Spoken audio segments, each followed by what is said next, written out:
Shalom, shalom out there. That's the truth. That's the That's truth. right. What's the No, truth? no, no. That's that's the truth. Well, I hate mouthwash. Why? Because it makes me cough. So for all y'all listening, all my Moshe fans out there, if you hear me coughing, it's the stupid mouthwash. There's probably something in there that I shouldn't be taking. All right. So I what's just up, want handsome man?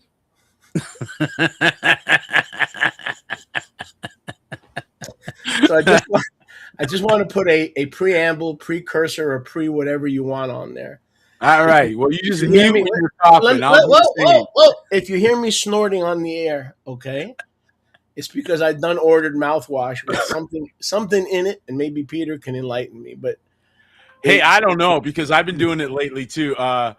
Mindy keeps saying, "Did you just snort?" When I start laughing, I tell you, I've been laughing so hard lately at some things. I I don't snorted a know. couple of times. So you Maybe know what? maybe it's that private mouthwash that you're Who using. I knows? don't. I don't know. It's got to be the mouthwash. Got to It's be that got to be mouthwash. something.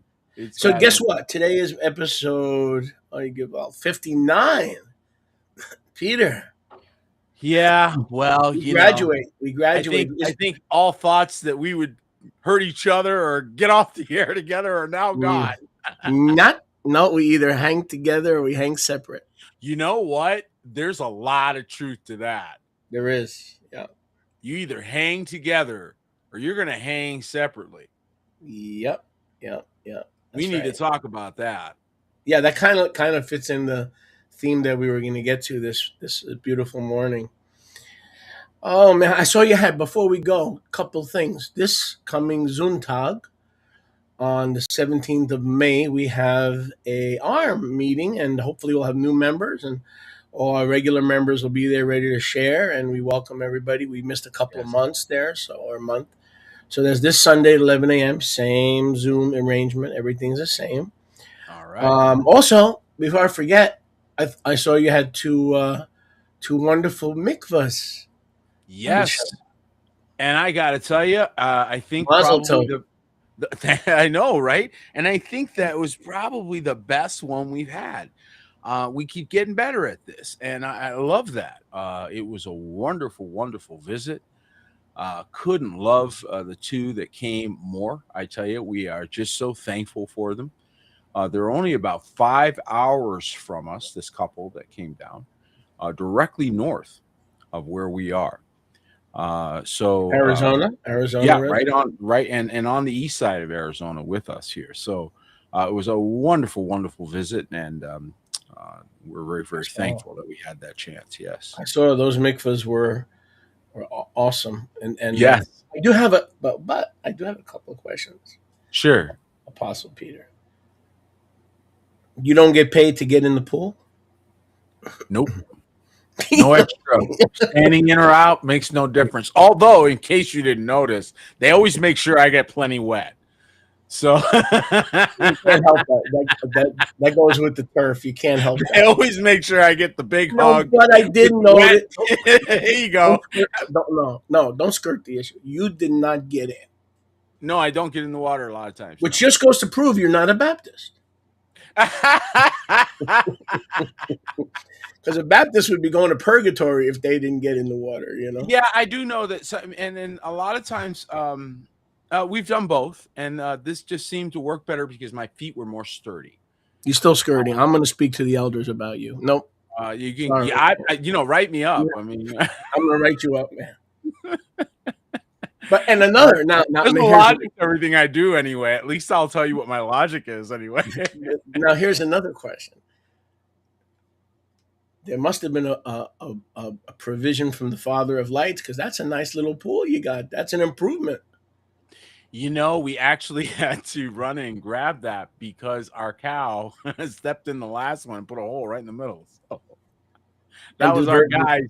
That was our guys finding out a day before that someone was coming to get baptized and going, all right, we're on it. And they took care of it. Well, maybe So- Yahuwah the same way Yahuwah used Balaam's ass. He might have used your cow because that's an upgrade. That's a That nice was an little. upgrade. So we're happy with it. And come on Yeah. out, get water baptized. No, Anybody no, need to that get in the I water? couldn't do laps in that, but I could move. I can do water, aqua walking. I can walk in that. It's not big enough to swim, but it's definitely an upgrade. That's a nice looking. It It's a was nice, fun. It was a definite upgrade, and the kids, of course, enjoy it. And like I said, those of you that have not been water baptized yet, if you're on the East Coast, go see my brother. And if you're on the west side of the nation, come see me. And we'll be man. happy. I got a $400 tub waiting for you. That's right. That's right. But we are so different, Peter. You're talking about being set apart. Like most normal assemblies that do mikvah, when if they have a tub, assuming they have a tub, they drain the water, right? They take not us. I've been under orders from management. We have to save the water and use it for the plants. Is that nice? So Huh? I can't even drain the tub. How do you like that? But the problem is sometimes they don't get to unplug the thing for like weeks, and I'm like, Hey, water's water for those plants, let me tell you. And yeah. we have to come back to the earth. One of the things we've been talking about, and we Mm. talk about a lot here I on noticed the greenhouse. You're also doing the greenhouse. yeah, and that brother Dion that we just water baptized, he's very special. He has a very gifted um, uh, um, understanding, and he has a product that he's putting together that recovers soil. It's called Soil Spark, and it does a phenomenal job. And so he had sent us some, and we used it in a couple of places, and it just caused a massive amount of it caused things that were dead to come back to life. It was amazing. So we Oh, were out just talking about it, and it's just one of the innovations that he brought, to our house, which we're just thrilled about. To be able to help people that, the thought of having something that can reclaim land, especially now when we have PFASs out in such number that people are now going to slowly start figuring out you got to relocate some of your farmland because you I can't have no recover. idea what that is, but that's okay. Somebody These are does. forever chemicals. You've heard about the forever chemicals, and once they get in you, they don't get out. Well, they're in certain spots. Anywhere there was high agriculture, of course, they were, spraying all kinds of things. So the notion that we might have to begin agricultural work in land that was not otherwise used for agriculture is a big problem now coming up in the minds of farmers and thinkers throughout the Hmm. nation. So the fact that Yahuwah provides us a mechanism to take that soil that's never been farmed and Hmm. produce from it is phenomenal. So this is a big deal, and I think it's a I foretelling think so. of where I we're think. headed as a country. Well, I think it needs a name. Why don't you name this new dirt Angel DX Dirt? Yeah. It needs a name. Well, Get has another one. get Plant another Restore. trademark. Get another trademark in there Well, he before. has one. Dion did a great job. Plant Restore is his product. His Soil Spark is the actual and product itself that goes in the soil, and it's amazing. So just anybody needing help with that, please reach out to us. We'll forward Mm, you over to the right link and get you started because he's mm. shipping it. I mean, it's not something that's not an idea. He's shipping it, and it works. And So if the you're greenhouse. struggling with covering, growing things, if you're one of those people like I don't have a green thumb, you need to go see Dion. I'm just telling you right now. He'll And the turn your brown thumb to a green thumb. and the greenhouse is under construction. You guys are No, building we it. have one, and we're actually going to add this summer. We're probably going to be adding, well, as many as I can get them to deliver out to me. So we're going to be going indoors for a lot of production. We're basically looking at that as a testing system for for sharing things with other camps and other groups that are looking for solutions. And we feel like that's our obligation to do everything we can to tell folks what works, what doesn't, and Like you, help them in any way we can. like you said, the days are coming, says Yahuwah, when we can. And I'm just paraphrasing, obviously, but when we can no longer count. I heard you guys say it, and I happen to agree with it. That days are coming when you no longer can assume the shelves are going to be waiting for you. That there may be days or months when the shelves are not, and that you guys are heading more to the taking care of that yourself. So yeah, that's and Yeah, and not I only would that, but agree I with think that. even if the shelves are full, I mean, you think about it. What are they Yeah, full of, right? full of Even with them full, you still It have to rhymes go. with Crayola. And starts with crap. I gotta tell you that's something funny. That's something funny. Oh, here's one more thing I want to ask you, and then we can get into the real thing. Did you ever do? I had a very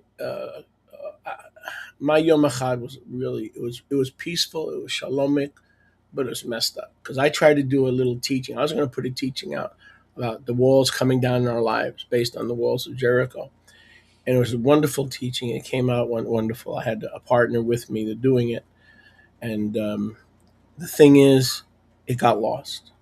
And I've been in contact with Restream since, and it was there something on their server. It drove me nuts. So you ever have that happen where not live, we understand live, but where you do a recording and then for an hour and a half and you prepare for a week or two and then it disappears? You ever have that happen? Yeah. I've never had that happen. But then again, you're talking to Captain Better me Redundant. than you. Let's put it this way: better me than you, because I it's have highly had mistakes made, but I will say that I'm a bit of redundancy freak, so you back I up have everything. backups. Yeah. Well, I So, can and apply that's that. why. I don't have the backups you have, but when it comes to family living and wives, I have backups and more backups, and that's a beautiful lead in for maybe for some more band aid ripping sessions. We need band-aid ripping sessions because people need cover. And setting Hmm. aside discussions on marriage for now, we're talking Hmm. about family. Hmm. And this is something square on the gospel when Mashiach says, "This is my brother, my sister, my mother." Hmm. He is reestablishing a family connection, not a Hmm. religious, not an organization, not a, you know, Right. association, which of course is very loose. This was life and death, Right. literally life and death. It Right. depended on whether you were or were not included in the ecclesia would make a difference between whether you would survive. And what I mean by that is, Yep. in order to survive and not lose what you had gained, you had to not compromise, right? So we're not talking about the people who compromised to survive. They died. And I mean, they died, That's right? right. Hmm. But the ones that were enduring to the end, the ones that were prepared for the long walk, if you didn't have your assembly, if you didn't have your brethren, you weren't going to make it. That's right. But that even carries over to because we're talking about marriage.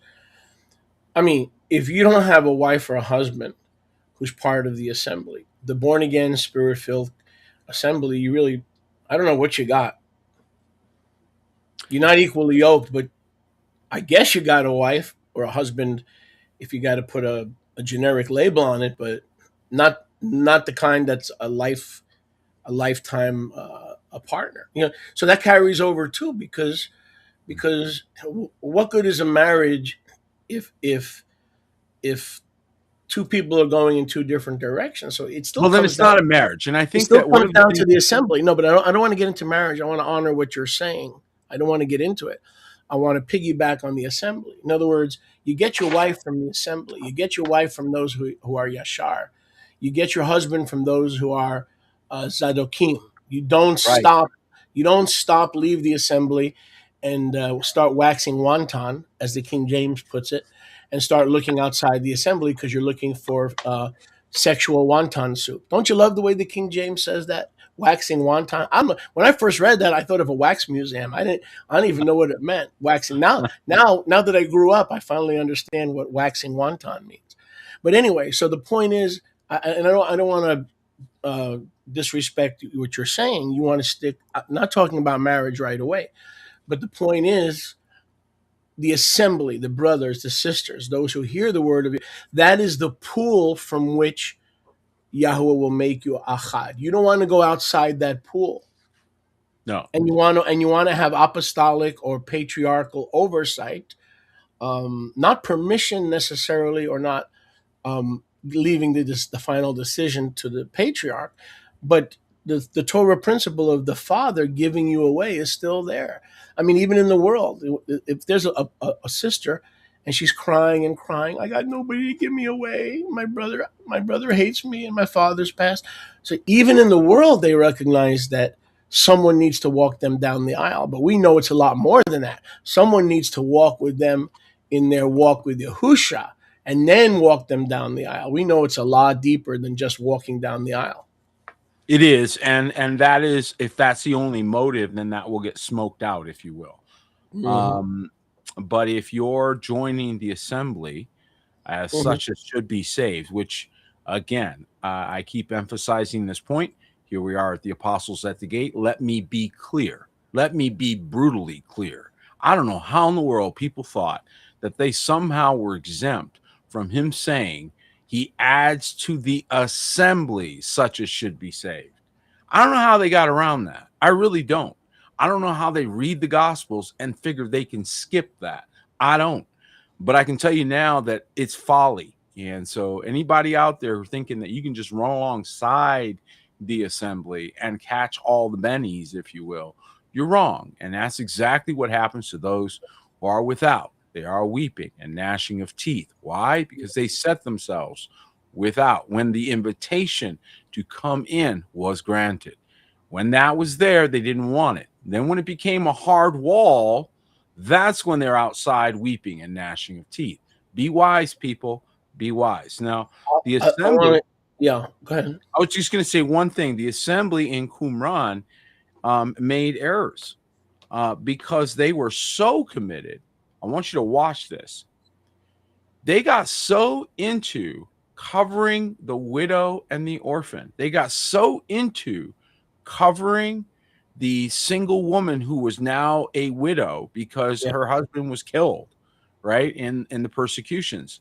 They got so into that and so focused on surviving that period that they yep. pretty much prohibited anybody from marrying a new Let virgin because they had let so many problems to cover. let they, You they know, basically they went into error forbade. as a result of that. They went, a little too far this way. But the point was, Yeah, is they took the responsibility of covering the uncovered and seriously, helping the people that were otherwise going to be just pure victims. right, They took that extremely seriously.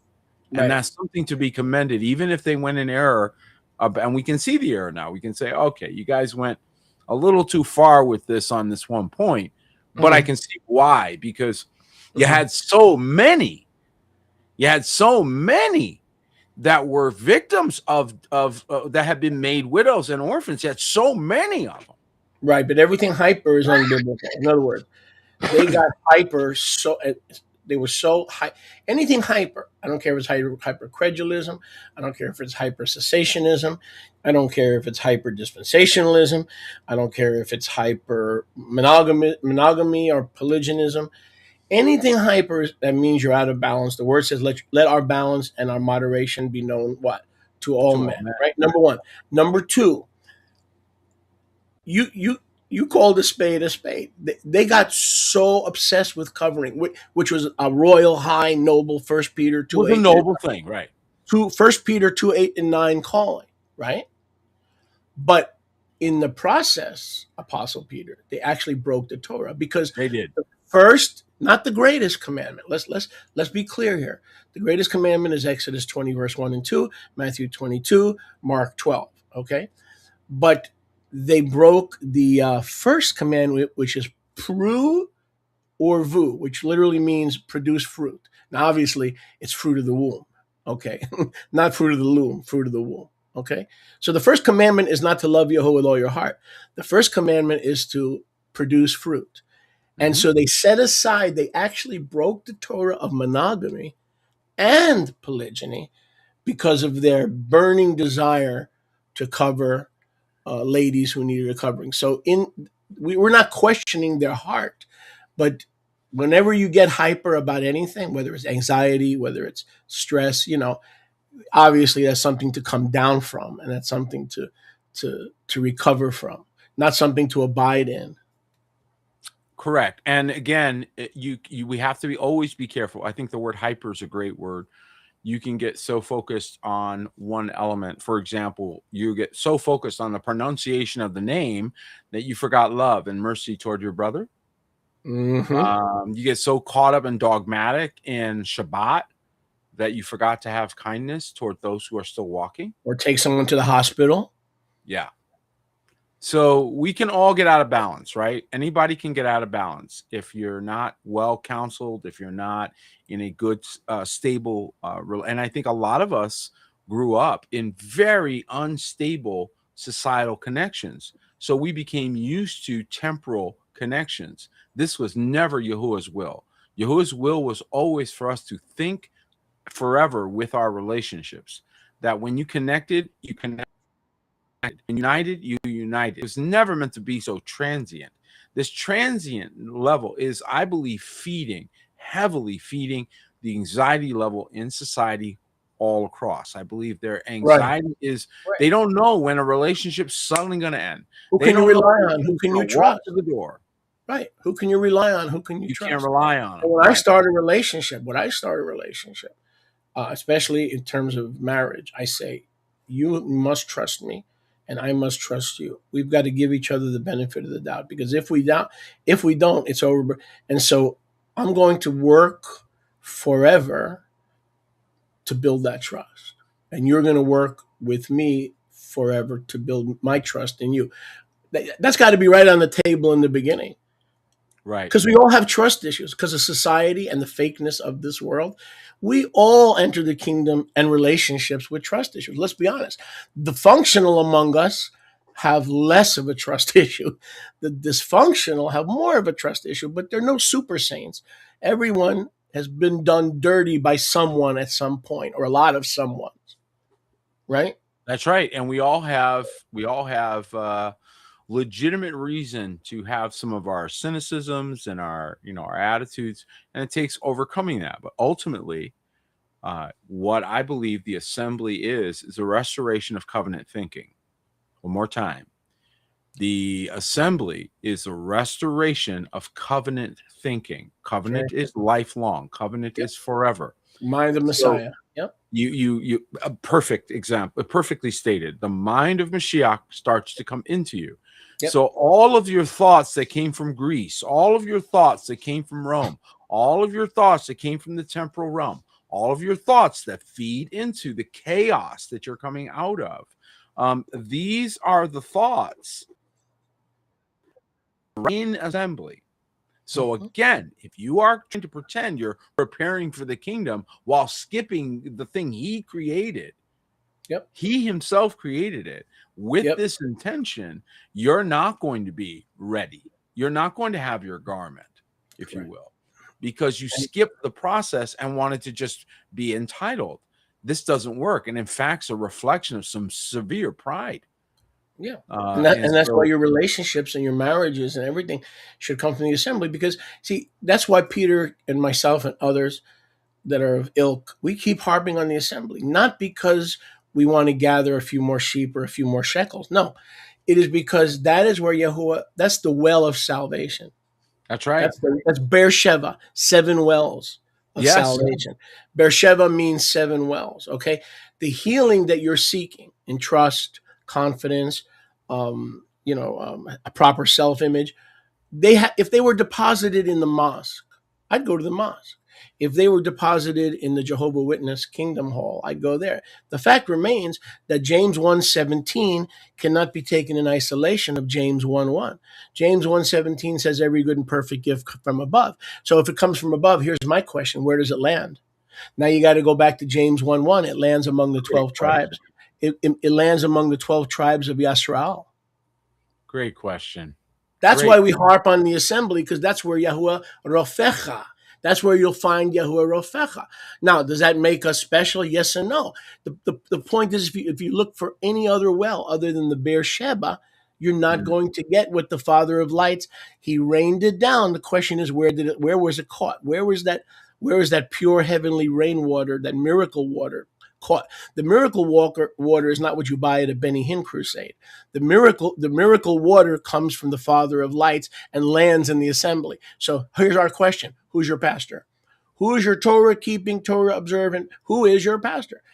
You better name Mr. Martinez, myself, or someone in this latter rain. It's got to be someone. If you are your own pastor, that might explain a lot of issues going on in your life that don't need to be there. That's right. That's right. And we all have to deal with that. We all have to recognize that when he talks about the arm of men, okay, so people get confused by this. And so they start throwing all men into the same pile. This would be very big folly and poor discernment. And you threw yourself in the pile too, just saying. And so we have to understand the difference between the arm of men in Egypt and Babylon, which he tells you not to Egypt for help, right? So those are those who go to the world, those who go to they go on a ham run, as we call it around here. Like you were saying, forget everything else. I'm going to run out there, get some girl, and we'll fix her up when I get her. That never works, right? Sure you will. That's a disaster. Looking for a place to happen. No, the assembly is the beginning of the restoration of that. So those that were going in various directions now had a connecting point. What starts to happen is you have, of course, the uncovered coming under cover. You have the widow coming under cover. You have those that are exposed in whatever way, connecting. And then as a result of that, this becomes the new pool, if you will, to what Qumran essentially became. Unfortunately, they had such a rich content of widows and orphans that they adapted their doctrine accordingly. Which again, we've pointed out some of that error, but nevertheless, you see what was happening there, that the assembly became, this was the place for new marriages. This was the place for for new families to form. This was, this widow with 3 children might meet this kadosh man who's willing to take them, right? And so this was all done under the auspices of the household of faith for survival, for recovery. And it had nothing to do with what I'm sure the Egyptians or the Babylonians would think. Right. How do you find your husband? How do you find your wife if you're a believing woman or a believing man? Very simple. Very simple. In I kind of slipped what I wanted to say, but the simple answer, which is not a deep answer, is in the assembly. That's what I wanted to say. So, and it's not even in the assembly. It is as a byproduct, but you will find the spouse that is a perfect fit for you. Where? In the Torah of place. When you are where you are supposed to be, you will run into that person. The Torah of place. That's so well said. That's so well said. And aren't you going in the same direction? Wouldn't you want that? Like when I met, many people comment about my relationship with Mindy, right? And I've through the years we have shared some of our wonderful journey. But I got to tell you that the reason why it works the way it does, and the reason why we have the relationship we do, is because we were already both going in the same direction. So it wasn't as if I grabbed her and said, "Hey, I got a really great idea." No, okay, that's not how that works. And those of you who married a spouse that couldn't care less about the kingdom, let's not even call them unsaved. And you were going to fix them, and your pastor was going to fix them, and you were going to chain them to the chair when you put on Jimmy Swaggart. How did that work out for you? How did it work out? How did that work out for you? Those of you who are still waiting 50 years to find a chair that you can chain your husband to, so he'll join you on Shabbat. It don't work that way. If marriage is not a animal rescue operation, it is 2 people who love Yahuwah with all their heart, saying, "Let's do this together." Exactly. A threefold cord is not easily. If you've got to, I've said this a million times, Peter, if you've got to stop to fix your spouse to be where you are spiritually, you're a fool. That's fool's gold. That's fool's gold. That's fool's gold. That's angel dust. That's fentanyl. You're doing spiritual fentanyl, honey. How'd that work out for you? You did that 20 years ago. You're still suffering. And that's just it. Let's look. I'm not going to get into with people any kind of debates until there's a recognition of empirical evidence. Empirical evidence is the acceptance of reality that is around you. When you start to, design and create doctrines that have no real basis in the real world, I'm sorry, but you lose me. Let's begin with reality. Everything Mashiach preached dealt with reality. He preached reality. He dealt with the real world from his perspective, from the kingdom, but he didn't ignore the real world. Many, many times I find people super spiritual and they're completely ignoring the facts on the ground. Correct. It doesn't work that way. Correct. Hey, let me ask you a question. I want to ask all the ladies a question. Put your coffee down and look up. Chin up. Is it more important to find a good-looking guy that looks good to you? Young, vibrant. In other words, not like me, okay? Doesn't look like me. A good, young, vibrant Hulk that lifts 500 pounds. He's got everywhere you look, there's tightness and sturdiness. Is it better to find a good-looking guy to marry, your choice, or is it better to find a guy who looks good to Yahuwah to marry? Come on, ladies. We'll wait. We'll wait for the answer. We'll wait for the answer.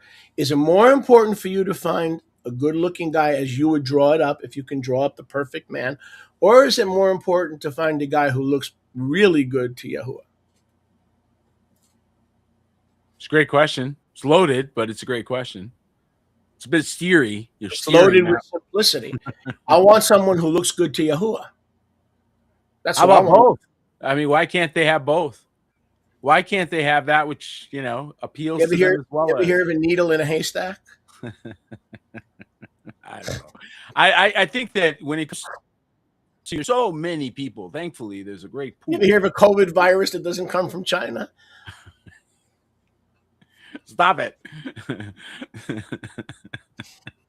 But the point is that, what. And they thought I was a lefty. See, they're crazy. You don't know what somebody is. You think you know who somebody is. I'm not a lefty. I'm a realist. Exactly what Peter said.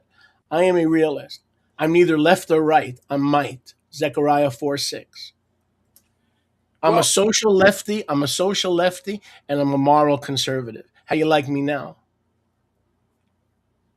Go ahead, Peter. I'm sorry for talking while I'm sorry for talking while I'm interrupting.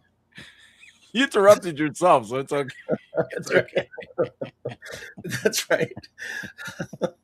But I think one of the things that people are struggling with, and it's a reasonable thing, is that who do you trust, right? Who do you connect with that you can feel some trust, a lack of anxiety, a level of anxiety.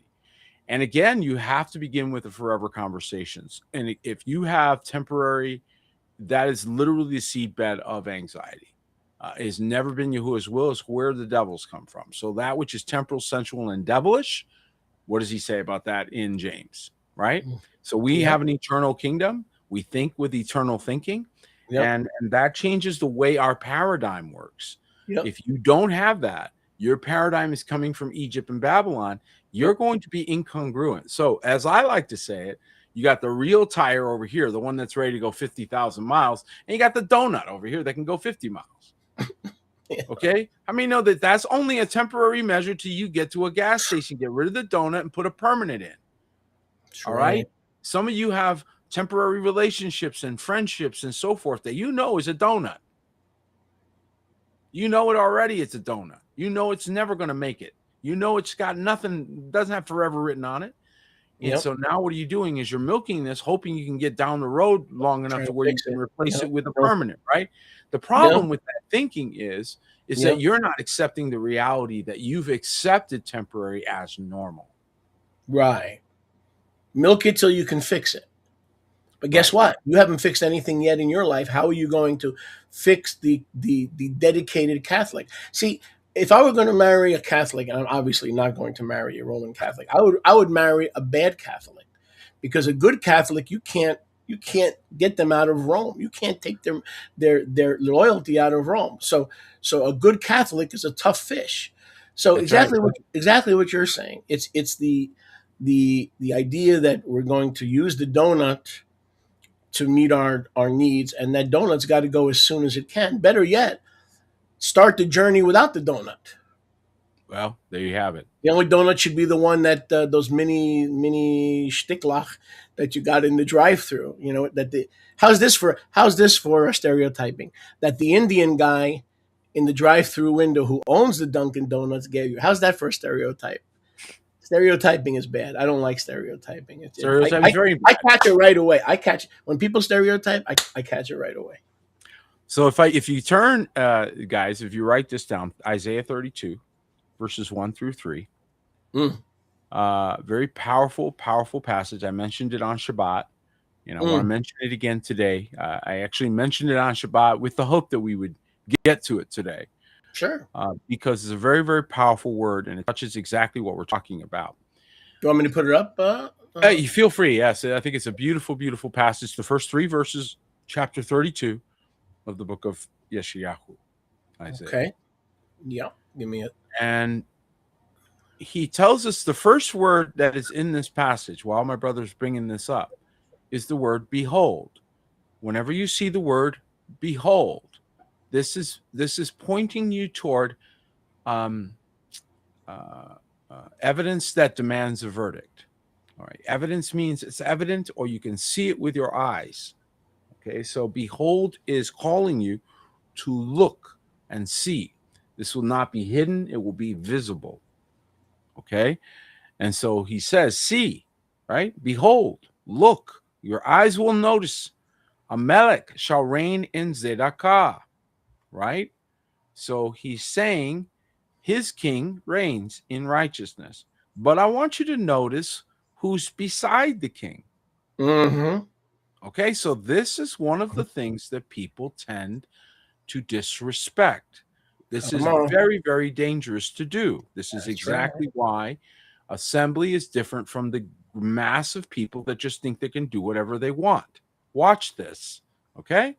Behold, the king shall reign in Zedekah, and princes shall rule in judgment. All right? Mm-hmm. Mm-hmm. So he appoints rulers to rule. This is in congruence with Matthew 25. And a Mm-hmm. man, I'm reading this version, but you can see it. And each man shall be as hiding place from the wind and a shelter from the storm. Wait a second. What's this? Who's the shelter from the storm?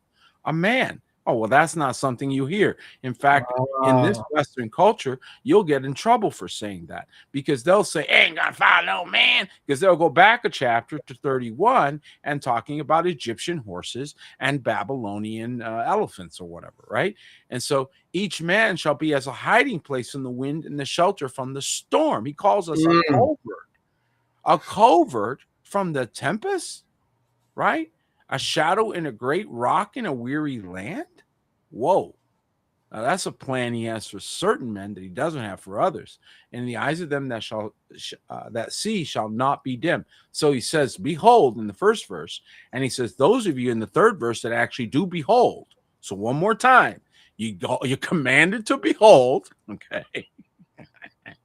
I know this deep, but stay with me, folks. Okay. Oh, this is wonderful. He commands you to watch and see. So you should see this with your eyes, probably from a distance.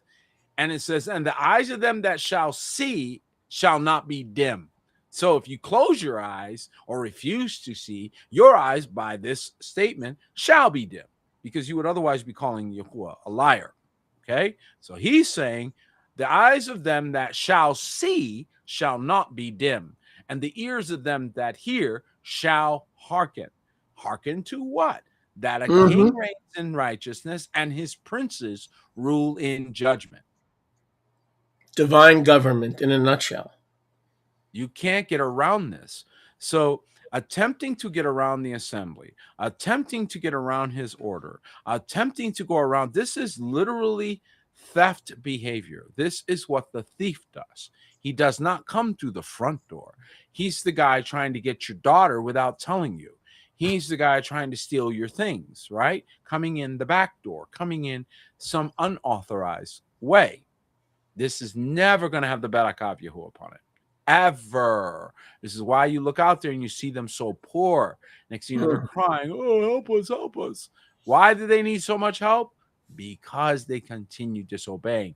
And they cause trouble to the household of faith that's legitimate because they offer a fake alternative. Right. With fake altars. The fake alternative would be, it doesn't matter. Come join my little Facebook group, and it's the same thing. No, it is not. No. The first assembly of the I don't need no stinking shepherds. That's Which right. you'll notice in this verse. Look, but you'll know if you don't mind me commenting. No, by all means. I want to get you going. Go ahead. Well, I've been going since we've been chatting before. I look, and then I'm going to turn it back to you, and I'm going to tell you why. Because I'm a nice guy, no, but because I want to look for something. So I need you to talk while I'm looking, because this will piggyback right on what you're saying. But well, and let me just point this one point out here, okay? Go ahead. So what did he say? He said hiding place. Look, even in the Restine, he didn't change it. A hiding place. I want you to think about that. Sanctuary. Hiding place. What are you hiding from? Indignation. The time of consummation. The indignation that has to pass. So you're not figuring out how many tornadoes does he have to bring before you figure out there's some indignation. How many earthquakes you got to have? Of the earth. Yeah. How many do you need? How many warnings do you need? And you got to ask that question, like, are we pushing it? You think? Just a wee bit? The chastisement of the earth, Isaiah 24, verse 1, when he rises occasionally and with some regularity to shake the inhabitants of the earth, Isaiah 24, 1. But here's what I want to point out while I turn it back to you so I can look for something. This here is an extension of this. Okay, when you cannot divorce and separate this from this, and when you do, you are in perilous, vulnerable, non-covered, because we're talking about covering today. What is a hiding place? A hiding place is a covering. So not only is your what's a covert? Not only is your husband your covering, the Melech HaMelachim is your ultimate covering. His Zadokite Kohanim are an extension of him, and his fivefold rulers are an extension. This is also summed up in divine government. They are there not to lord it over you, but to be a covering. And kingdom relationships are all covered. Every part of a kingdom relationship is under a patriarchal, priestly covering, both patriarchal and priestly. But the point is, this is an extension of the other. And before I turn it back over to you, there's a diverse verse in Psalms that the rebellious and the Korachs love, and that is, and I don't even want to waste my time looking it up. It says in the book of Psalms, allegedly, do not trust in leaders. But if you read the context, it's talking about the worldly leaders. As opposed to the leaders who are trained and raised up to cover you. Yes. So see what these people rightly do. Dividing. There's a psalm, there's a verse in Psalm that says, do not trust in leaders. So what do? They take it and they put it on Facebook. What kind of leaders? Libertarians, Democrats, Republicans, Joan Rivers' party, the party of Liberace. We no believer is to trust in leaders raised up by Liberace. Okay? So don't tell me Yahuwah says don't trust in leaders when if you didn't obey Moses and his law, you died under the witness of 2 or 3 hands. Don't tell me that the Psalm says you don't have to obey leaders, only the Holy Ghost. You're twisting the word of Yahuwah, and you put yourself in peril, and those who hear you, you've put in peril. That's a twist. Now I'll turn it over to you, because there's another verse that'll perfectly align with what you were just sharing. Find that verse. I just want to point out, while you're looking for that, there's an element here that you can't get around, and that's that he said you would see the evidence. Evidence is something that demands a verdict, and so when it's empirical, it doesn't have to have you defend it. It just is what it is. For example, something falls off a building and it falls to the ground. It is evident that something is drawing the thing from this to this. That you don't need anybody to explain. They could see that. How it happened and all that we can debate, but the fact that it happened, the fact that these are realities, you can't get around. We've all seen what happens when people follow the world's advice. they end up in temporal, sensual, and devilish. Devilish. One more time, end up in temporal. So the goal of the kingdom is always forever, always. Always. Always. And word based. Family is word based. Marriages are word based. Friendships Right. in the kingdom, everything is word based. Like you were saying before, like Yahusha said first, those who hear the word of Yahuwah and do it. Those are the people that have the potential to be forever. Let's not presuppose anything here. They have the potential to be forever. I Here's like the what I fact wanted. that he says such as should be saved. Doesn't mean they will be, but they should be. And that's if you even make it into the assembly. Right. I don't see it. I'm sorry, but you will have a very difficult time walking me to how are you going to get saved without the assembly? You barely Exactly. saved in the assembly. Because that's where the everything's been poured. Everything that's good and perfect has been poured into the Beersheba, the seven wells of the assembly. Now, Peter, look at this, brother. This is this is exactly what you're referring to in Yeshayahu 32. Look, we all know this, but this is from the Septuagint. So, oh, this is the Ristine. Oh, there's just one guy who did it. No, there's about 70 rabbis that did it before me. Okay, watch this. ילד נולד לנו בנתן לנו בירי משral שכמו ויקרא שמו פלא יועץ El Gibor Aviad Sar Shalom. And then watch this. And I will bring shalom upon the rulers and even his Messiah's health upon them for being obedient to the call to love the people. Look at that. Look at that. I will bring, in other words, the child that is born and the son that is given, we know that is Messiah Yahusha, that Yahuwah will bring a special measure of shalom to the fivefold and the Messiah's health, which is perfect health, upon us all our days under the sun. So, yes, we will die, but while we are on earth, he will rescue us again and again and again. So look at that. That's It's amazing. he And will when you bring think about shalom and health. Well, whose health? The Messiah. Part of the imputation of the Son, like the imputation of righteousness, tzedakah, holiness, is the imputation of health and shalom to those rulers that you had just pointed out in Isaiah 32. Wow. and they don't bear rule the same as the world, but just hear his point. Hear what Choliak is saying. He is pointing this out. Now, does this not correlate with Matthew 25, where he gives rule some 5 cities, right? Others 10. Why? Because that's his intention. His intention is to rule through his people. So many of you were given this anointing and calling, and you got talked out of it by people that wanted to take what you had. They aren't going to walk in it. They just want to prevent you from walking in it. I'm going to say that again. They're not going to walk in it. They just wanted to prevent you from walking in it. A lot of times because you're going to make them look bad. And so your calling, my brother out there who's hearing this broadcast, is to step into that calling, step into that purpose. And when you need help, you need to reach out to those that are already in it. Because otherwise, you are going to continue to allow the arguments of the temporal to affect the forever. Yep. And look at verse 8. The word, we're talking about the word, right? Those who hear the word and do it. Who are the family? Where are the blessings? Where's the favor? Where the word is received as light. And then you get into that light where the assembly is the assembly of light, the saints in light. And then the shalom and the health that is upon Yahusha is poured upon the rulers, and then it's poured upon you. See, the same word is lighting everybody up with the oil of Yahuwah Rapha, because according to Jeremiah 9, there is a balm in Gilead, and we don't have to seek the Assyrian medical center.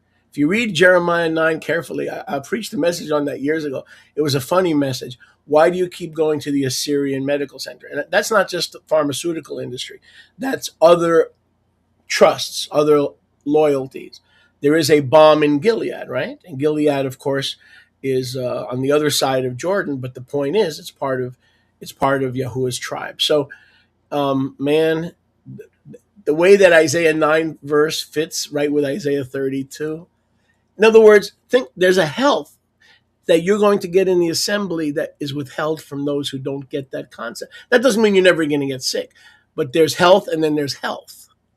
Well, let's take a look at that. Let's just take just a moment for that. Recently, we've been talking a lot about parasitic cleanses, various natural remedies, things that the household of faith are themselves investigating and then sharing their results. What happens? Well, first of all, you have a vetting process. You now have inside information to those that are testing and actually proving what is and isn't efficacious out there in the market. In other words, what works, what doesn't. Hmm. Where else do you have that? These are the kinds of things you get in the assembly that you wouldn't get anywhere else. So Right. these are life extending things. These are things that you don't want to know how many times a sister or brother has said to me, "Oh, Peter, you need to take this," or "You need to." I mean, they have remedies that they've come up with over the years, and you gain the benefit of the love that says, "I want you to succeed. I want you to overcome. I want you to be victorious." Amen. And that in and of itself is a beautiful thing. It really is. It's just that's what makes the assembly the royal diadem thing that he is speaking of when he talks about jewels in his crown. This is what he's talking about. He's not talking about people doing their own thing and ignoring one another. He rebuked that. He flat rebuked that. There is no room for any of that walking across the street while your brother's laying there on the ground. I mean, that's all that is when you're disconnected. When you have no connection in assembly, you'll walk right by everybody. Yeah, absolutely. And like we said before, the rulers are an extension of Yahuwah himself. The health of the rulers is an extension of Yahuwah. In other words, everybody benefits. It is not a pyramid scheme. It is a living stone scheme, animated stones that talk. Right? That's right. What did Yahushua say? If be, if these are silent, the rocks will cry out. He didn't just mean a rock in Afghanistan. That's us. That's right. You know, I heard a testimony of an old The lady. rocks are crying out every Monday at 11 a.m. The That's prophecy is right. being fulfilled Get every on the Monday air. at 11 a.m. The rocks are crying out. If the religious paid professionals won't cry out, the rocks will cry out. That's what Yahusha meant. He didn't mean there's going to be a rock in Afghanistan that hides bin Laden that's going to start talking in tongues. I'll let you catch up. He's thinking about that. That are speakers. He's like, okay, well, wait.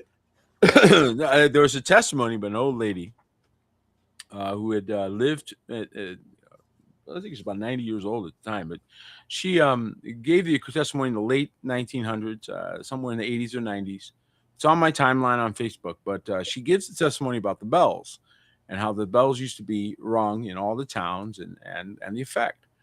And then they took the bells away. And what she described is that the bells had this resonance and it was very powerful and everybody felt it. And as a result, there was harmony in their communities. And when they took the bells out, that they saw a dramatic. That was one of the things she commented. She said instantly you saw fighting, you saw strife, you saw difficulty, and I thought it was a brilliant testimony of harmony and how important a simple thing, just bells in the morning, how that affected a village, how that affected a group of people. And what you see there is a grand unifier, something that was a tuning fork for all of the people that could hear it. And it worked for a long time, folks. They don't even know where these bells came from. That's a whole different discussion. But the point is the effect was unquestionable. And now we see the absence of these things, these unifiers, these things that bring us together, things that the military uses with reveille, or things that others use to bring unity. We've been robbed of those things. Why? To keep us fractured, to continuously fight against our unifying, because they cannot defeat the Kodeshim who come together. Right, according to Daniel 7, the kingdom is given to the saints of the Most High. That's right. So their only hope is to keep you apart. Right. That's it. It's the only hope they have. Once you power up together, Right. once you bring your powered cool tools together and Right. do this, you're the ultimate superhero. And to see the call for unity, and to mislabel the call for unity as the desire of wayward men to control. See that what stops a lot of people from coming to the assembly or leaving is I've come to the realization that all they want to do is control me. It took you 4 years. Well, for 4 years you were fine, but someone done Q-tipped your ear, sweetheart. Okay, if they didn't want to control you 4 years ago, they still don't want to control you. It's your perception that has changed. Do I want to guide my people? Heaven, yes, but I don't want to control them. I want to guide them.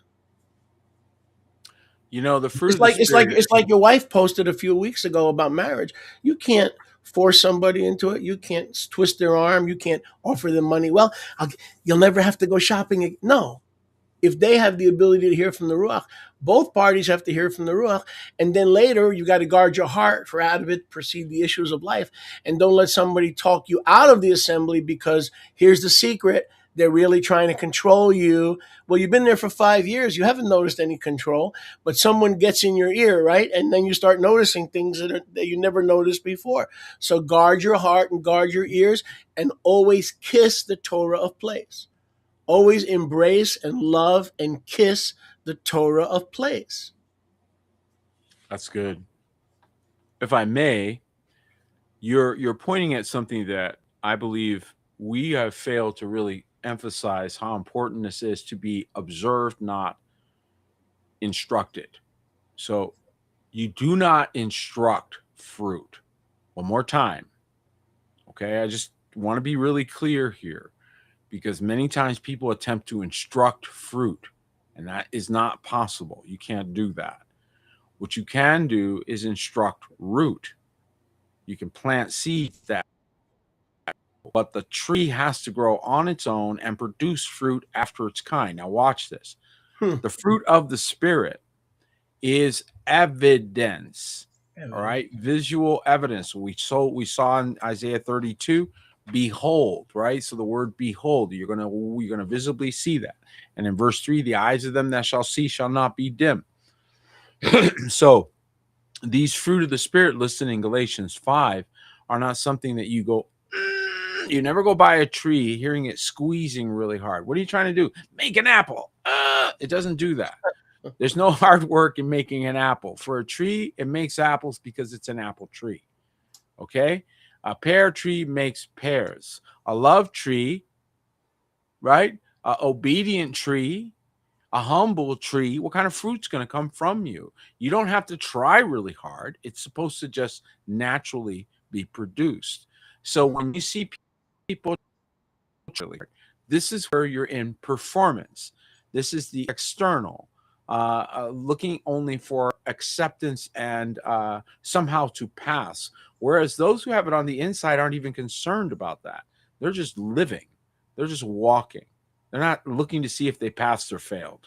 They're just walking. It's a very different walk.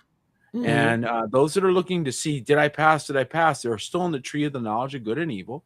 And they're trying to prove they're correct versus incorrect. So their paradigm is correct, incorrect, as opposed to wisdom. Plain and simple. Beautiful. Wisdom. And didn't Paul say the same thing? He said the fruit in Galatians, whatever it is, 6, the fruits of the Ruach are what? Evident, right? Evident. Faith is faith. What about faith? Same thing. The fruits and evident. Evidence. It's evident. The fruit is one of the fruit of the Spirit. So, of course, it would have to produce evidence because it's fruit, not root. All right. Now, when you understand this, then you stop trying to make people fruitful and you just observe the fruitful. See the difference? Oh, yeah. You're no longer saying, I want you to have self-control, sir, right? Because he doesn't have self-control because he doesn't have the Ruach of Yahuwah. Right. Right? It's not your teaching. It's not your lack of teaching. Joy and peace, because those are fruit of the Spirit he doesn't have. Right. Pastor's not going to give you the fruit of the Spirit. The Ruach is. Right. So you can't have fruit of a spirit you don't have, which is why I know you didn't get yourself saved. This is how your faith didn't save you. You can't have fruit of a spirit you don't have. For by grace are you saved through faith. It's a gift. Whose faith saved? Galatians 2. The faith of the Son saved you. And He's that the only one evidence that had any. and that evidence should be the defense of every leader. And it was Yahushua's defense. He said, ask those whose lives were changed. Ask That's those right. who are hurt. Ask those who are. How do we know Peter Martinez is a true prophet? Because there's a lot of YouTube say that he's a liar. I'll tell you how. The fruit. The fruit of the people that are there. The fruit of the people whose lives were changed. The fruit of the people whose directions were changed. Druggies. No, they're not druggies anymore. Now they love Yahushua. Okay? The fruit. So that the fruit defends us as leaders. So is persecution. Persecution is the fruit. If you are not being persecuted, honey, you ain't doing it right. Okay? Even you my better haters, have some YouTube videos about you trying to destroy you. And if you don't, honey, you need to get some more people going. Woe to you when all men speak well of you. Yahushua said, woe to you when all men speak well of you.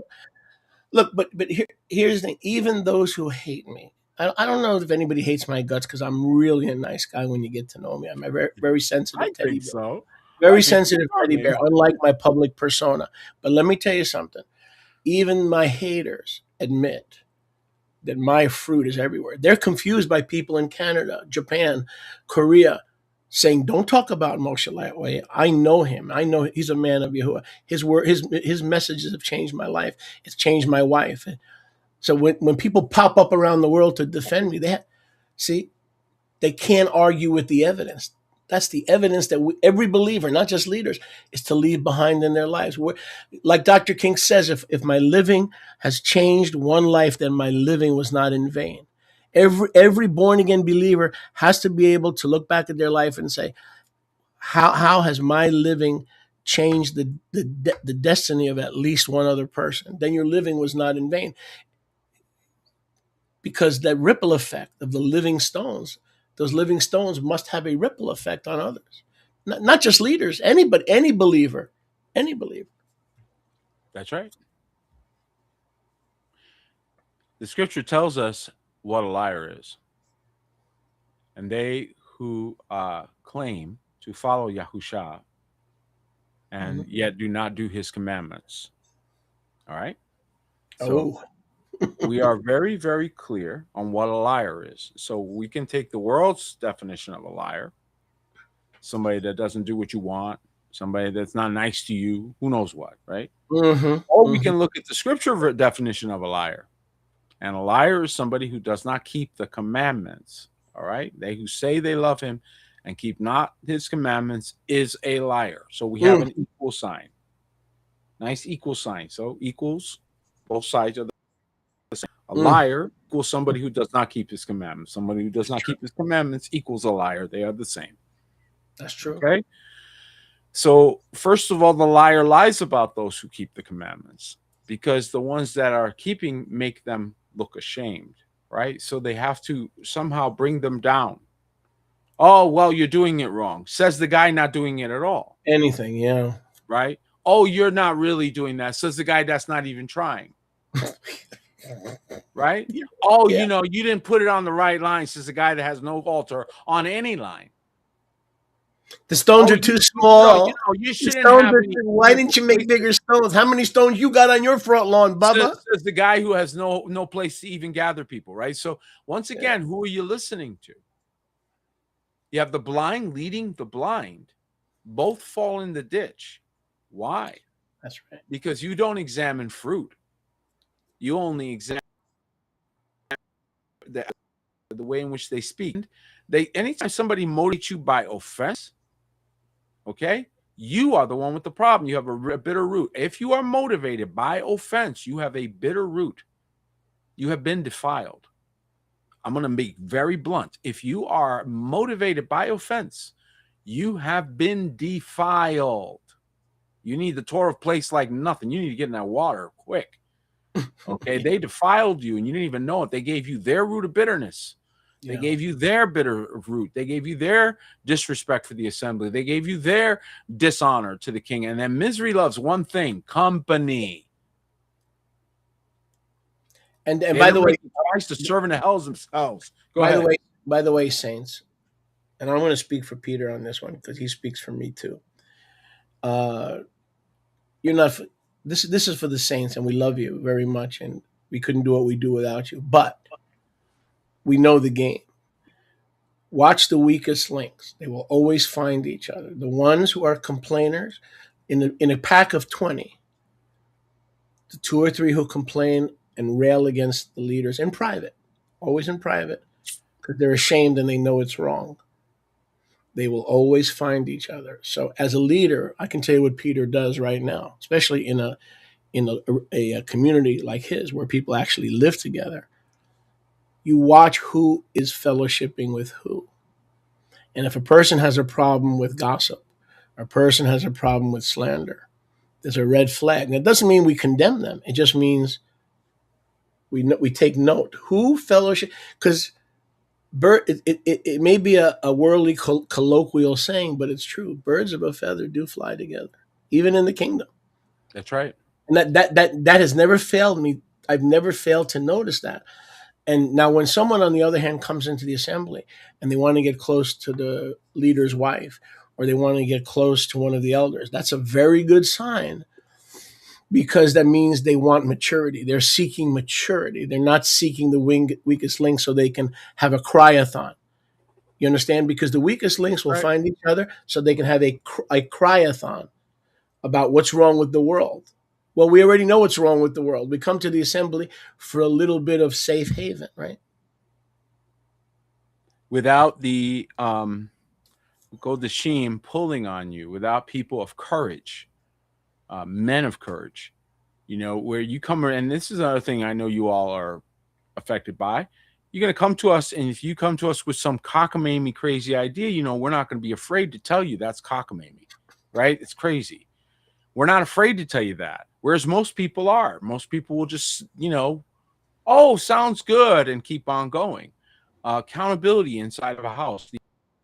I like to think of it more like here's a modern example that you guys probably are familiar with, the shows that they have with the X-Men, and they all have superpowers. And then there's the guy who just gets them together.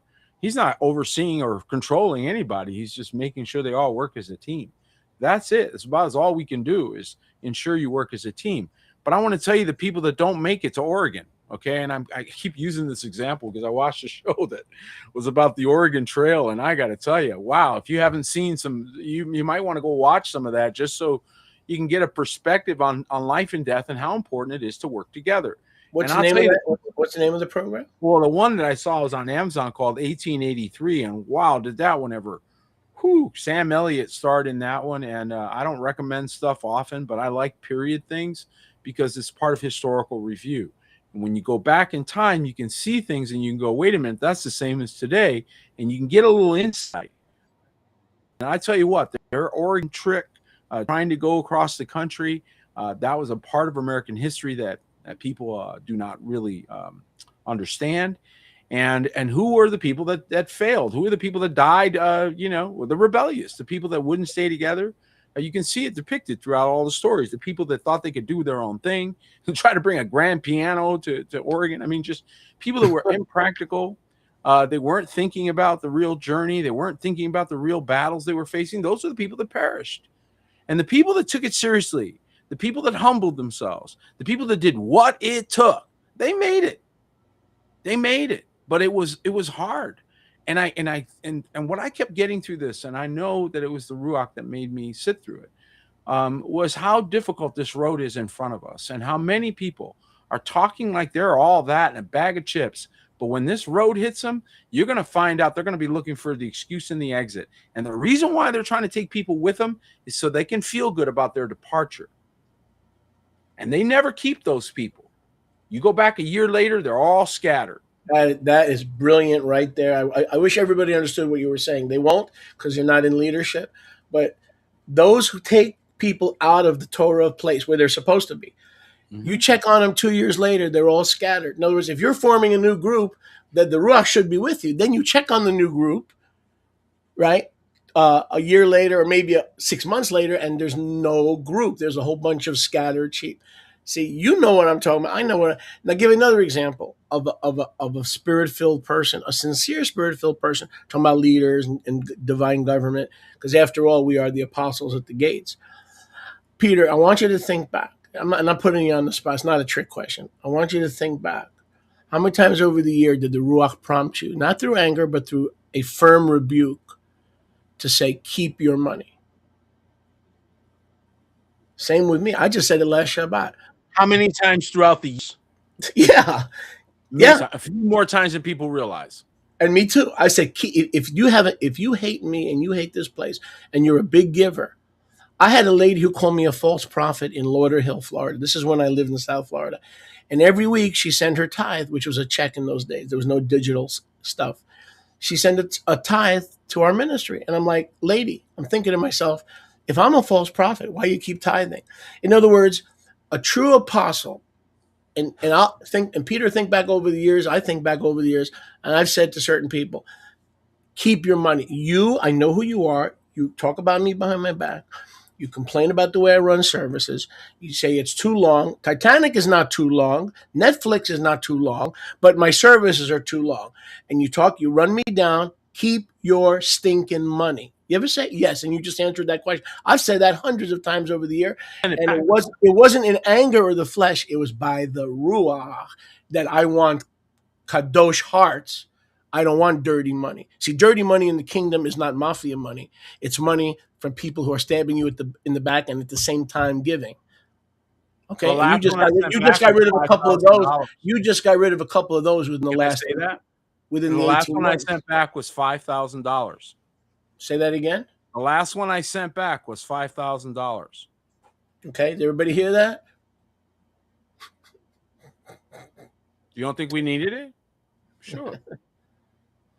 I don't think we could use it. We're battling all the time. But there are certain things that are not for sale. And your anointing is not for sale. Your calling is not for sale.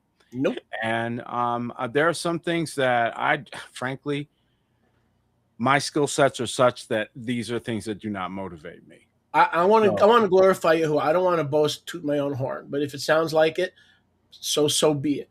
When I was in Miami, and I had a guy, he was actually a friend. This guy was not just a member. He was actually a friend, a very nice guy.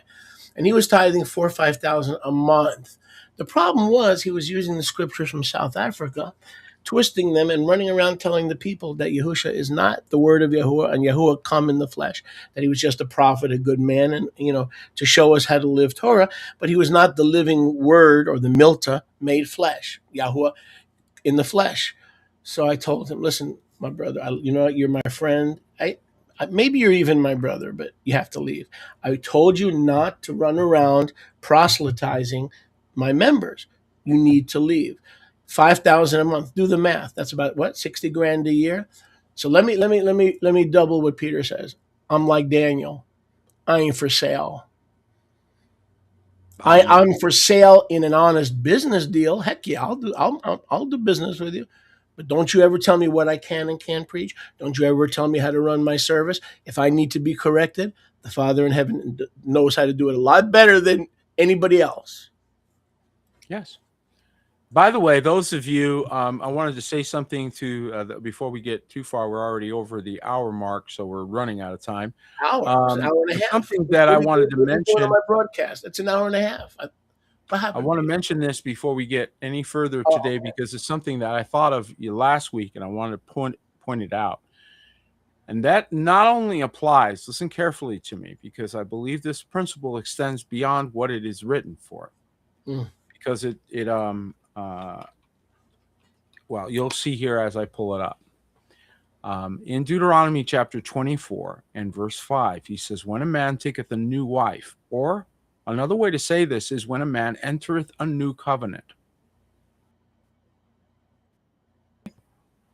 he shall not go out to war, neither shall he be charged any business, but he shall be free at home 1 year, and shall cheer up his wife which he hath taken. So first of all, that tells you something. You gotta spend some time in the joke book, okay? Y'all are not very funny, and y'all depressed. Yiddish for Yankees. You got to get your joke book out, because you're not cheering nobody up. So we need to work on that, okay? Number one, because that's fine. You're not very cheerful, so we need to work on the cheerful part. Joke book, man. Okay. You know what I call that? That's Yiddish for Yankees. You know, there's a joke book called Yiddish for Well, no, Yankee. but listen to this, because this is Yeah. something that many people that don't think about. They think they're going to get a wife and they're going to go right to work. No, I told one guy, an evangelist, and I warned him. I said, he came to my house. This was many years ago, and he was very excited about his new wife. I said, all right, well, you guys, next year, you guys should resume your evangelism. He goes, what do you mean next year? I'm going to go next month. I said, oh, you're not going anywhere. You know?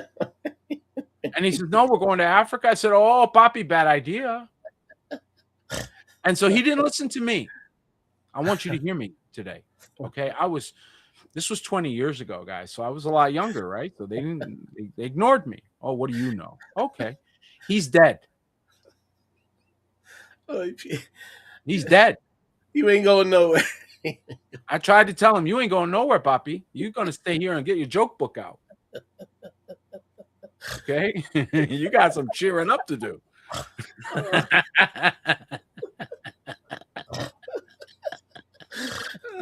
You want marriage? All right, you go nowhere fast. Okay. And that's true, I believe. Now, let me take that another step further. All right. Let me take that another step further. So let's say, well, I'm not getting married till next month. No, but you're joining assembly, right? Let's say you join the assembly. And you say, I'm going to join the assembly. How many know you can't join for less than 1 year? You can't say, I'm going to try this for a month. That's not that you didn't join that. So your minimum is you have to walk a year with the group before you can, if you're of the mindset that you're not sure, is my point. Then you come into an assembly and you say, I'm not sure if this is where I belong, but I'm going to minimally walk with them one time around the year. Okay, one time. And that way I know at the end of a year, if I feel wetness in my heart that this is where I belong, this is where I stay. Well, that's okay. That's a reasonable pathway. Mm-hmm. But what happens when you connect and say, that's it, this is my house? You don't do any other business. You're not shopping other houses anymore. Just like You're not dating. Listen carefully. You don't go tell some woman that you're going to marry her while you're still dating 4 other women. Correct. Okay. She already now knows that you're not real. You're fake. And whatever, if she lets you into her world, you're likely to bring that same temporal thinking, which will destroy. So if she's smart, she's going to go, no, thank you. Very good. Right. You'll court one at a time. If you're courting, that's right. You court one at a time. If you're supposed to be part of Yati, you shouldn't be looking at 5 other ministries like you're not sure. Go then take Yati off the list, because Yati's not one that's going to be there for you to date. On the go explore the others and come back when you're done.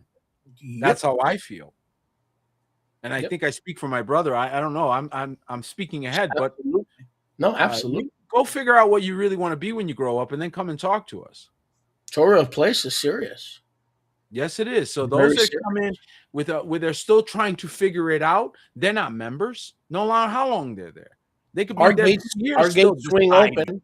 Our gates swing open when we press the button. When the Ruach shows us that you've been sent and this is the Torah of Place for you, we press the button. But otherwise, we shouldn't be doing evangelism here. This is the house of comfort. This is the house of the strong and the very courageous. Our evangelism is done in the marketplace.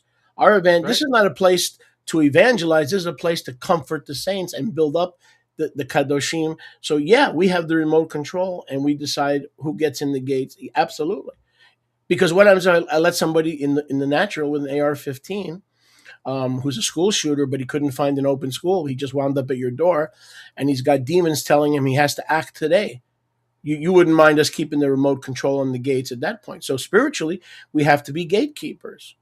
That's right. Yeah. Otherwise, we're not shepherds. We're hirelings. That is correct. And so to sum up today, for those of you that you're still following along and hanging out with us, as he is helping us understand the permanence, the covenant nature of the assembly, now you start to say, wait a second, this is literally the new center of community. The center of community is the assembly. It is City Hall in the kingdom.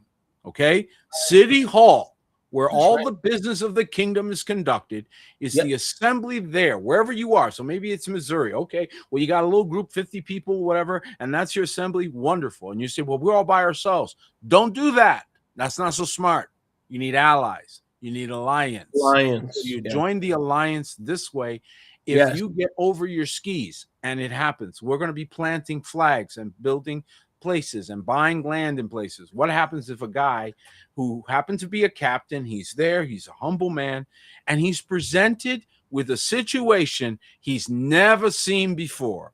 Okay. And believe me, Americans will definitely throw you in situations you've never seen before. Okay. So Yep. here you go. You're given a situation. He goes, "Oy vey, I have no idea what I'm doing here." And Right. instead of winging it, he says, "You know what? I'm going to go pray and I'm going to go consult with my brethren. Can we meet Yep. in the morning?" Right? He gets on the wire and he calls up the apostles and other prophets and other leaders and says, "I got a challenge here. I've never seen this situation before. Brethren, Right. please pray for me. Any Right. counsel you can give me, I appreciate." And Right. what's happening? None of them are paid. This is not a denomination or any of that. These are allies. Ally. Yeah. Yeah. And my brother's in trouble and he's got a situation. I'm going to pray. I'm going to seek Yahuwah. We're all going to seek Yahuwah. And what's going to happen? He's going to get counsel he otherwise wouldn't have gotten. Absolutely. He's going to get rescue. And there are times leaders need other shepherds to comfort them, to bounce. Even I have a situation in my life where I contacted you and I said, "This is." I was transparent. I don't have to be transparent. I can hide like some of you. And I said, "This is what's happening. What do you think?" And Peter told me what I think, and it confirmed a lot of what I already knew, but it made me consider other things that. So yeah, absolutely. And the counsel counsel. and the counsel that we receive in the alliance is never a counsel of condemnation or No. or a strong hand. It's always like, these are the ways of Yahuwah as best we understand them. And if you apply these ways of Yahuwah, you should come out pretty good. And as far as the young and the old, this is another thing about the alliance that needs to happen. We have to bridge the gaps between ages. So we have young 20 and 30-year-olds who are the Ruach is firing up, who's getting emotional and are getting anointed and passionate in their preaching and what have you, and they're trying to make a difference. And then we got a bunch of old folks sitting around on piles of money and piles of resources and not helping them. I rebuke the old ones who are sitting there on resources that the young ones could run with. And I want to say, get on the back of their wagon, go with them. It'll be fun. You'll have a great time. You go with them in the streets, go with them into the meetings, go with them into the crusades. The young people have great ideas. They just need wisdom to go with them. Okay, go with them. Don't just give them money, by the way. Give them money and go with them. We don't need everybody that's associated with this house. When I say this house, ARM, everything. We don't need to team up. We're already a team. Do your job. We don't need to. The others need to team up with us. We are already a team. We are a team. That means everybody step up and use your talents, whether it's cooking, whether it's cleaning, whether it's finances, whatever. Okay? Whatever it is, we need it. We're already a team. We're not, if we're on a team, let's do what team does. That's right. There's no I in team. Tov. Wow. Boy, we had more. We had more to talk about than I thought. And I think this is the continuing conversation, because the fellowship, okay, is the key of the new city center. Without that, when you don't have that, one of the things that people just read right by, Paul said, "Any man who does not work shall not eat." Mm-hmm. How can he make this declaration unless it's within the borders and boundaries of a community that could enforce such a rule? Correct. The community dining hall. Sorry, nothing left. Mm-hmm. You didn't work today? Well, you just decided that you were entitled. And we've seen this, where people felt entitled and they don't want to do any contribution. They don't want to work. They just want to sit back and receive. There are no places in the kingdom. Which is why the community, like you have it set up, especially, cannot have nepotism as a factor, because a lot of the take care of me mentality comes from the mentality of nepotism. No, that's right. There's only one king here, and that's Yahusha, and the rest of us are brothers. And nepotism doesn't earn you any brownie points here or free meals. Does anyone have any questions before we depart? Now, I want to remind everyone again, next week we have our monthly Alliance of Remnant Ministries gathering. So if you're inclined to join us for that, if you are in fact moving into or are in the work of the ministry and are now starting to go, hey, maybe I do want to be in this alliance. Maybe we need to get a little closer. If that's starting to pull on your heart, please reach out to us. We'd love to hear from you. And we certainly want to encourage you to align up with your brethren. Anybody have any questions out there? Let's see. We only have time for one or two. Look at Rifki. This is my What did wife. Rifki say? This is my wife. The one who looks good to Yahusha is always the best. Thank you. Oh, thank you, Rivka. Appreciate that. Bringing one from deep back there. You're like fresh cologne on it. Hey, you know what I call him? That's my handsome brother. That's my handsome brother. I don't normally blush, but when I do, it's always online. Dos Equis. We love you all. One more comment. Wait. I don't normally blush, but when I do, it's always online. All right. Shalom, apostles. I was under the impression that Beersheba means well of the oath. Yes, you're right. Like lishboa means to make a vow, but it also 7. It could mean both. So I don't see there any. That's a good point, Rivka. She always likes to get me on the Hebrew. Michael says, Shalom, Sholiah. We love you all so much. Just a lot of good comments, but no questions. All right, Apostle Peter, thank you. And shalom, guys. Shalom. We love you.